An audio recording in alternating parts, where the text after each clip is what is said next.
এই দুনিয়াতে কেউ কাহারও আপন নয়। স্বার্থ ফুরিয়ে গেলে সবাই দূরে সরে যায়।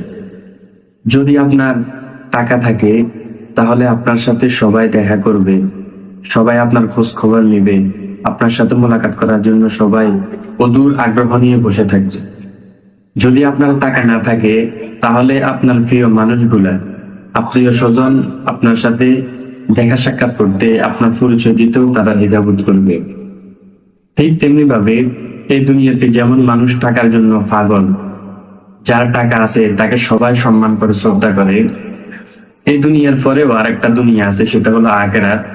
সেই আখিরাতের মধ্যে যাদের যে নেক আমল বেশি থাকবে, যারা জান্নাতি হবে, তাদেরও শ্রদ্ধা বেশি থাকবে, তাদেরকে সবাই মহাব্বত করবে, তাদের কাছে সবাই যাবে।